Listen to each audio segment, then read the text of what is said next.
Jean-Joël Grégonia, bonjour. Bonjour.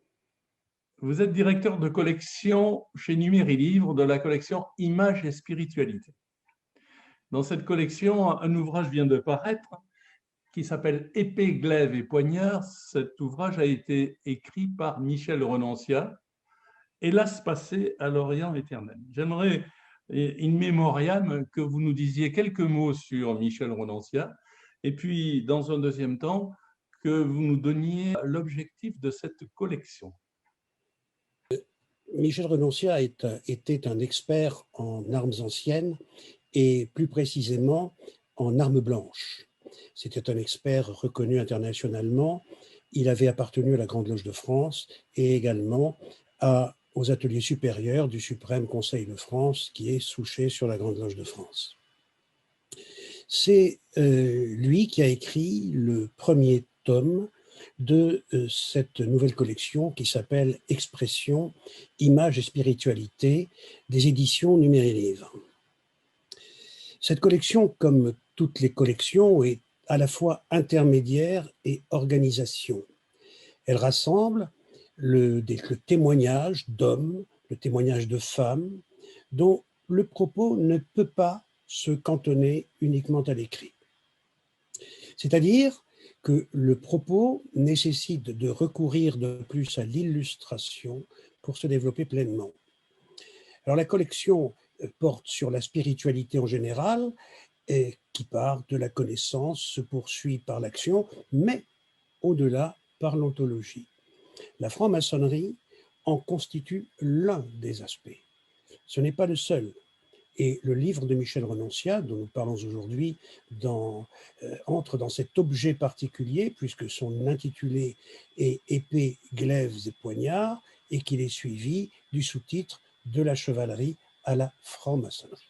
Vous avez parlé bien sûr de l'image, mais aussi du contenu. Et moi, j'ai appris énormément de choses avec cet ouvrage, en particulier cette espèce de rappel du port de l'épée au XVIIe siècle, qui était absolument à la fois un moyen de distinction et une obligation. J'aimerais que vous nous expliquiez un petit peu pourquoi, malgré cette obligation, les maçons pouvaient porter épée. Concernant l'épée, c'est une très bonne question, parce que concernant l'épée, la première idée qui vient à l'esprit, c'est celle que cet objet transporte au XVIIIe siècle, c'est-à-dire à cette époque précise, parce que c'est celle de la structuration générale de la franc-maçonnerie spéculative.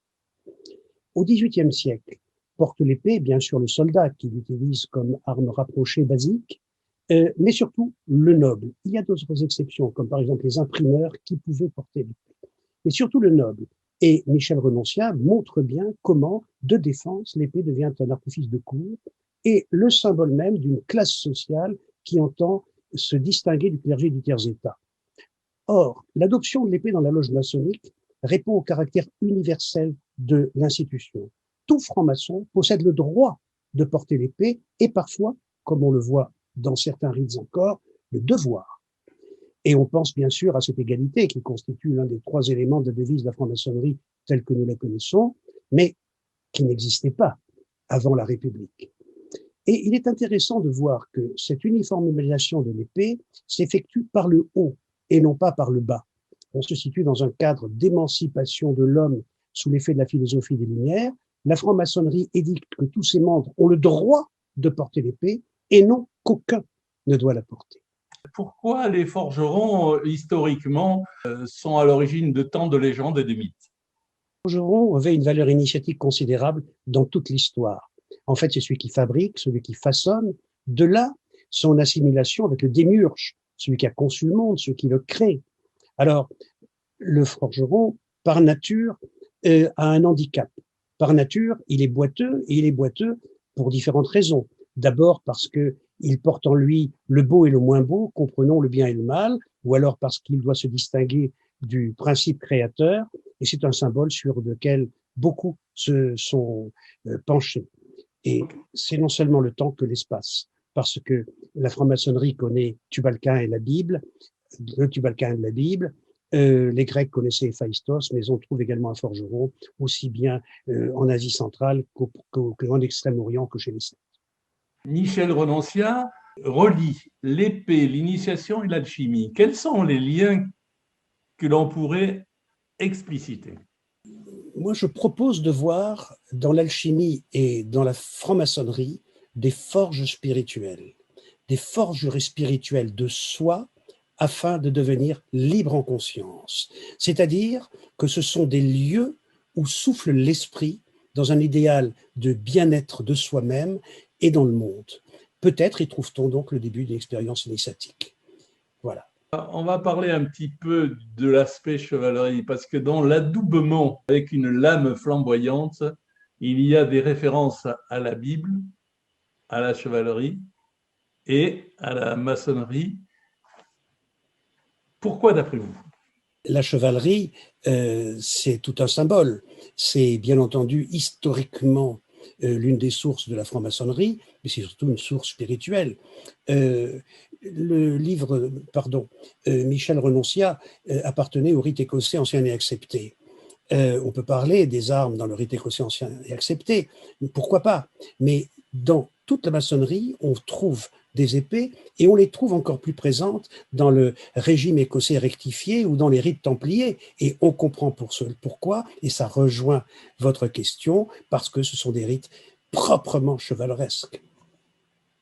Ma dernière question, cet ouvrage est un hit parade des sculptures d'épées, de la fabrication des épées. Est-ce que vous avez parmi ces pages sublimes photographiées dans cet ouvrage une sélection, un index, un hit parade de 2, 3 ou 4 épées que vous pourriez nous signaler afin que nos lecteurs et nos téléspectateurs les visualisent?